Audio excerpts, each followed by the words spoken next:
Sun travels வடமாகாணத்தில் சட்டபூர்வமான அனுமதியுடன் இயங்குகின்ற visa consultants and ticket agent. உங்கள் பெறுமதியான கடவுச்சீட்டுகள், ஆவணங்கள் போன்றவற்றுக்கு பாதுகாப்பான அனுமதி பெற்ற நிறுவனம் சன் டிராவல்ஸ்.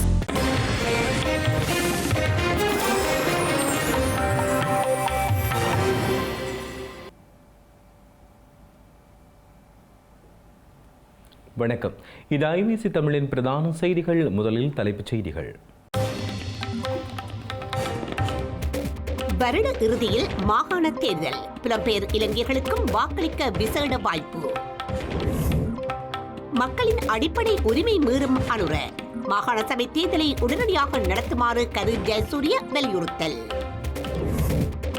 காமினி திசாநாயக்காவின் ஜனன தினத்தில் ரணில் சஜித் சந்திப்பு, அரசியல் வட்டாரங்களில் பெரும் எதிர்பார்ப்பு. சுரேஷ் சலே கைதுக்கு எதிராக கையெழுத்து போராட்டம், நாடு தழுவிய ரீதியில் முன்னெடுக்க திட்டம். பிரான்சில் ஆரம்பமாகியுள்ள உள்ளூராட்சி தேர்தல் வாக்களிப்பு, வேட்பாளர் பட்டியலில் 100க்கும் மேற்பட்ட புலம்பெயர் தமிழர்கள். தொடர்வது விரிவான செய்திகள். இலங்கையில் நீண்ட காலமாக ஒத்திவைக்கப்பட்டிருக்கும் மாகாண சபை தேர்தலை எந்த வருட இறுதிக்குள் நடத்துவதற்கு ஸ்ரீலங்கா அரசு தீர்மானித்துள்ளது. அத்துடன் எதிர்வரும் ஜூன் மாதத்திற்கு முன்னர் தேர்தலுக்கான தேதி மற்றும் எந்த முறைமையின் கீழ் தேர்தலை நடத்துவது என்பது குறித்து உத்தியபூர்வ அறிவிப்பை வெளியிடவும் அரசாங்கம் திட்டமிட்டுள்ளது.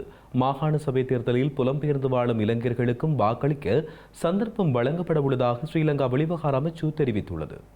மாகாண சபை தேர்தலை எந்த முறைமையின் கீழ் நடத்துவது என்பது தொடர்பில் ஆராய்வதற்காக அமைச்சர் விஜிதகேர தலைமையில் ஏற்கனவே நியமிக்கப்பட்டுள்ள குழு இந்த வாரம் கூட உள்ளது. இந்த கூட்டத்தின் பொழுது தேர்தல் முறைமை மற்றும் புலம்பெயர் இளைஞர்களுக்கான வாக்குரிமை தொடர்பான பரிந்துரைகள் குறித்து விரிவாக கலந்துரையாடப்பட உள்ளது. இது தொடர்பான முக்கிய அறிவிப்புகள் நாளை மறுதினம் செவ்வாய்க்கிழமை ஆரம்பமாக உள்ள நிலையில் நாடாளுமன்ற அமர்வுகளின் போது அரசு தரப்பால் வெளியிடப்பட உள்ளன. அத்துடன் குறித்த குழுவின் பரிந்துரைகளை ஜூன் மாதத்துக்கு முன்னர் நாடாளுமன்றில் சமர்ப்பிக்குமாறும் அரசாங்கம் அறிவுறுத்தியுள்ளது. இலங்கைக்கான ஐரோப்பிய ஒன்றியத்தின் GSP+ வரி சலுகை இந்த வருடத்துடன் நிறைவடைகிறது. இந்த சலுகையை மீண்டும் பெற்றுக் கொள்வதற்கு மனித உரிமைகள், நல்லாட்சி உள்ளிட்ட 27 நிபந்தனைகளை இலங்கை பூர்த்தி செய்ய வேண்டியுள்ளது. இதில் மாகாண சபை தேர்தலை நடத்துவது மற்றும் பயங்கரவாத தடை சட்டத்தை நீக்குவது ஆகியன பிரதான நிபந்தனைகளாக காணப்படுகின்றன. எதிர்வரும் செப்டம்பர் மாதம் ஜெனீவாவில் நடைபெறவுள்ள ஐநா மனித உரிமைகள் பேரவையின் மீளாய்வு கூட்டத்தொடரில் இலங்கை மீது தேவையற்ற அழுத்தங்கள் ஏற்படுவதை தவிர்க்கும் நோக்கில் அதற்கு முன்னதாகவே தேர்தலுக்கான தேதியை அறிவிக்க அரசாங்கம் தீர்மானித்துள்ளமையும் குறிப்பிடத்தக்கது.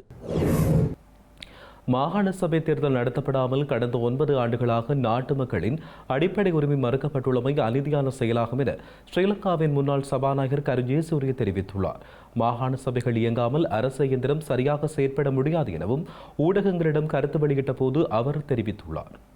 மாகாண சபை தேர்தலை நடத்துவது என்பது மிகவும் முக்கியமான ஒரு விடயமாகும் என்றும் கடந்த 9 ஆண்டுகளாக இந்த நாட்டு மக்களுக்கு கிடைக்க வேண்டிய அந்த அடிப்படை உரிமையை மறுக்கப்பட்டுள்ளதாகவும் முன்னாள் சபாநாயகர் கரு ஜெயசூரிய தெரிவித்துள்ளார். குறிப்பாக வடக்கு மற்றும் கிழக்கு மாகாண மக்கள் தமக்கான ஆட்சி அதிகாரத்தை கோரி நீண்ட காலமாக போராடி வருகின்றனர். அந்த உரிமைகளை அவர்களுக்கு வழங்குவதை ஒரு கடமையாக கருத வேண்டும் என்றும் அவர் குறிப்பிட்டுள்ளார். அரசு நிர்வாக கட்டமைப்பு முறையாக இயங்காத காரணத்தால் நாட்டின் அபிவிருத்தி பணிகளுக்கு பெரும் தடை ஏற்பட்டுள்ளது அவதானிக்க முடிவதாகவும் அவர் சுட்டிக்காட்டினார். ஆகவே மக்களின் இந்த உரிமைகளை உடனடியாக வழங்க வேண்டும் என்றும் அவர் தெரிவித்தார். ஐக்கிய தேசிய கட்சியின் தலைவரும் முன்னாள் ஜனாதிபதியுமான ரணில் விக்ரமசிங்கே மற்றும் ஐக்கிய மக்கள் சக்தியின் தலைவர் சஜித் பிரேமதாஸ் ஆகிய இருவரும் நீண்ட இடைவெளிக்கு பின்னர் ஒரே பொது மேடையில் தோன்றவுள்ளமை அரசியல் வட்டாரங்களில் பெரும் எதிர்பார்ப்பை ஏற்படுத்தியுள்ளது.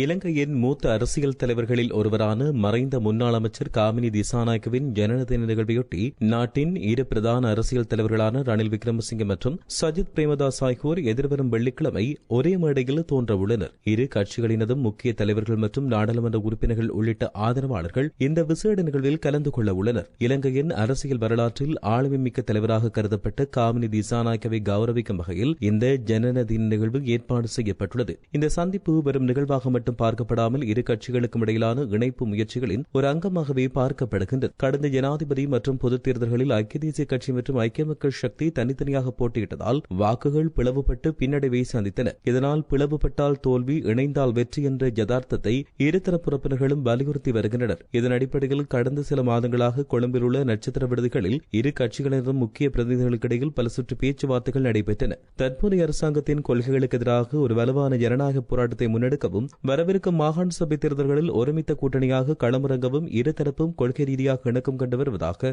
தெரிவிக்கப்பட்டுள்ளது. இணைவதற்கு இருதரப்பும் விருப்பம் காட்டினாலும் தலைமைத்துவ போட்டி மற்றும் எதிர்கால பதவிகள் குறித்து இழுபறிகளால் அதிகாரப்பூர்வ இணைப்பு இன்னும் தாமதமாகியே வருகிறது. இவ்வாறான நிலையில் காமினி திசாநாயக்க போன்ற ஒரு சிரேஷ்ட தலைவரின் ஜனன தின நிகழ்வு இரு தலைவர்களையும் நெருங்கி வர செய்யும் ஒரு முக்கிய பலமாக அமைய வாய்ப்புள்ளது. இலங்கையில் நிலவும் தற்போதைய அசாதாரண சூழ்நிலையிலும் பொது போக்குவரத்து சேவைகளை தடையின்றி முன்னெடுப்பதாக இலங்கை வலுசக்தி அமைச்சு புதிய தீர்மானம் ஒன்றை எடுத்துள்ளது. இலங்கையினுடைய தற்போதைய நிலையை கருத்தில் கொண்டு தேவையற்ற முறையில் எரிபொருளை பயன்படுத்துவதை தவிர்க்குமாறு வலுசக்தி அமைச்சு கேட்டுக் கொண்டுள்ளது. இலங்கை தனியார் பயணிகள் போக்குவரத்து பேருந்துகளுக்கான எரிபொருள் இலங்கை போக்குவரத்து சபைக்கு சொந்தமான பேருந்து நிலைய பணிமனை ஊடாக விநியோகிக்கப்படும் என ஸ்ரீலங்கா வலுசக்தி அமைச்சு அறிவித்துள்ளது. உற்பத்தி நடவடிக்கைகள் மற்றும் அத்தியாவசிய சேவைகளை பேணுவதற்கு தேவையான வாகனங்களுக்கு உரிய நிறுவனங்களுடன் இணைந்து எரிபொருள் விநியோகிக்க நடவடிக்கை எடுக்கப்படும் என்றும் சுட்டிக்காட்டப்பட்டுள்ளது. அத்துடன் இலங்கையின் தற்போதைய நிலைமையினை கருத்தில் கொண்டு தேவையற்ற முறையில் எரிபொருளை பயன்படுத்துவதை தவிர்க்குமாறும் வலுசக்தி அமைச்சு கேட்டுக் கொண்டுள்ளது. இலங்கை தற்போது எதிர்நோக்கியுள்ள சூழ்நிலையில் மக்கள் அனைவரும் அவரவர் குடும்பத்தை மட்டும் சிந்திக்காமல் நாடு குறித்து சிந்திக்க வேண்டும் என்றும் அமைச்சு கேட்டுக் கொண்டுள்ளது. எனவே இதனை கருத்தில் கொண்டு எரிபொருளை நடுநிலையான அளவில் பேணுமாறும் ஸ்ரீலங்கா வலுசக்தி அமைச்சு கோரியுள்ளது.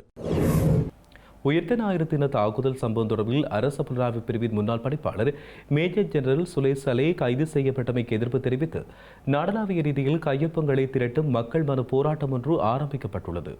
உயர்த்த ஞாயிறு தின தாக்குதல் சம்பவம் தொடர்பில் அரச புலனாய்வு பிரிவின் முன்னாள் பணிப்பாளர் மேஜர் ஜெனரல் சுரேஷ் சலை கைது செய்யப்பட்டமைக்கு கூட்டு எதிரணி கடும் கண்டனம் வெளியிட்டுள்ளது. இதற்கு எதிர்ப்பு தெரிவிக்கும் வகையிலும் 1,00,000 கையொப்பங்களை திரட்டும் மக்கள் மனு போராட்டம் நேற்று மகரகமவில் உத்தியபூர்வமாக ஆரம்பிக்கப்பட்டது. மகரகம நகரசபையின் கூட்டு எதிரணி உறுப்பினர்கள் இந்த போராட்டத்துக்கான ஏற்பாடுகளை முன்னெடுத்துள்ளனர். இதன்பொழுது முன்னாள் நாடாளுமன்ற உறுப்பினர்கள், எதிரணி அரசியல் பிரமுகர்கள் மற்றும் மகா சங்கத்தினர் உள்ளிட்ட பலர் கலந்து கொண்டு தமது ஆதரவை வெளிப்படுத்தினர். மேஜர் ஜெனரல் சுரேஷ் சலையின் கைது ஒரு திட்டமிடப்பட்ட அரசியல் பழிவாங்கல் நடவடிக்கை என்று இதன்போது உரையாற்றிய அரசியல் பிரமுகர்கள் சுட்டிக்காட்டினர். நாட்டை பாதுகாத்த புலனாய்வு அதிகாரிகளை இலக்கு வைப்பதன் மூலம் தேசிய பாதுகாப்புக்கு அச்சுறுத்தல் ஏற்பட்டுள்ளது என்றும் அவர்கள் எச்சரிக்கை விடுத்தனர். இந்த கையொப்பம் திரட்டும் நடவடிக்கை நாடு தழுவிய ரீதியில் விரிவுபடுத்தப்படும் என்றும் தெரிவிக்கப்பட்டுள்ளது. இலங்கையின் சுற்றுலாத்துறையை மேம்படுத்தும் நோக்கில் 11 பேர் கொண்ட ஜப்பானிய தூதுக்குழுவினர் நேற்றைய தினம் இலங்கையை சென்றடைந்தனர். இந்த தூதுக்குழுவினர் மிகிந்தலை, அனுராதபுரம், சிகிரியா, தம்பானை, மல்பத்து, மகாவிகாரை மற்றும் கொழும்பு துறைமுக நகரம் உள்ளிட்ட பல முக்கிய இடங்களுக்கு விஜயம் செய்துள்ளதாக தெரிவிக்கப்பட்டுள்ளது.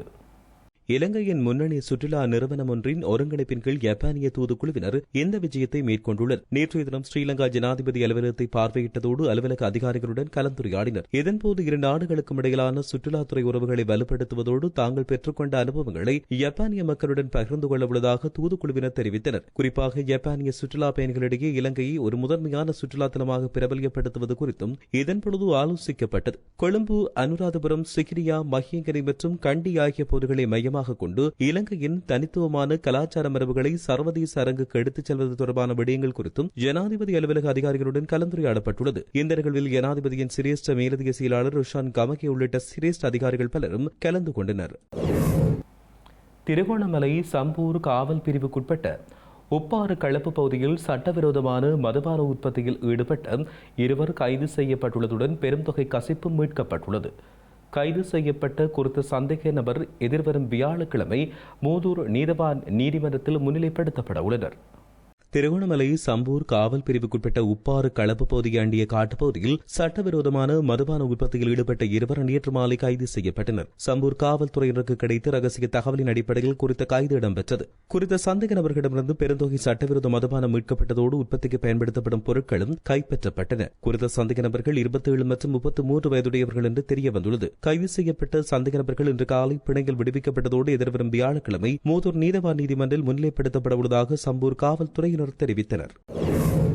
தமிழக வெற்றி கழகத்தின் தலைவர் விஜய் கரூரில் இடம்பெற்ற தேர்தல் பிரச்சார கூட்டத்தில் ஏற்பட்ட உயிரிழப்பு தொடர்பான விசாரணைகளுக்காக இன்று டெல்லியில் உள்ள மத்திய புலனாய்வு பிரிவின் தலைமையகத்தில் முன்னிலையாக உள்ளார்.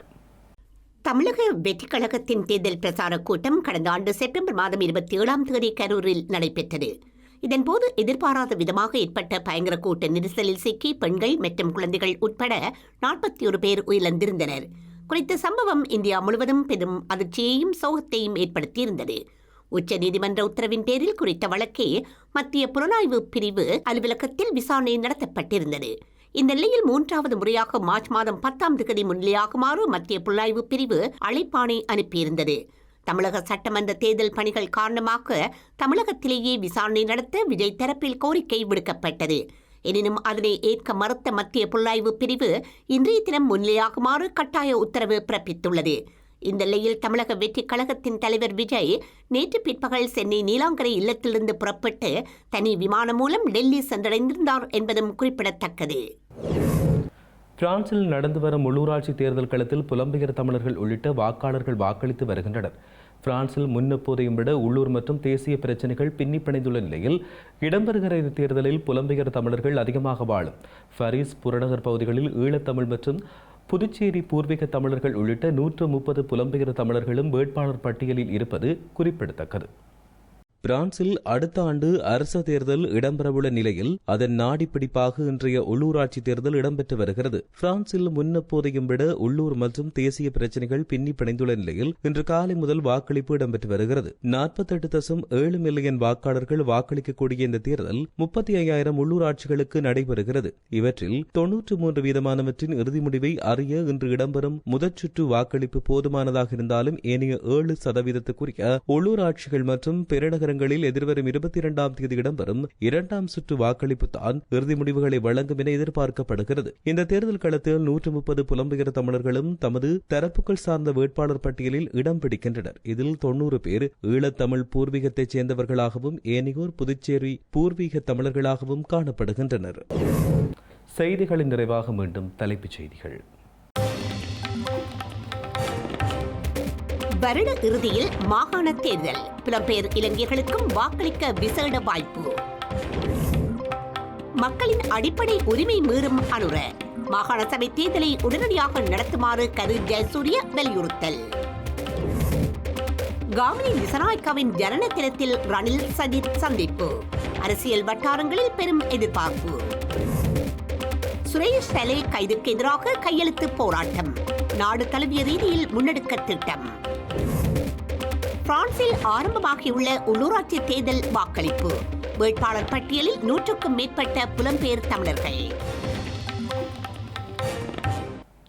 இத்துடன் ஐபிசி தமிழின் பிரதான செய்திகள் நிறைவு பெற்றன. உடனுக்குடன் செய்திகளை அறிந்து கொள்ள ibctamil.com என்ற எமது இணையதளத்தினை பார்வையிடுங்கள். வணக்கம்.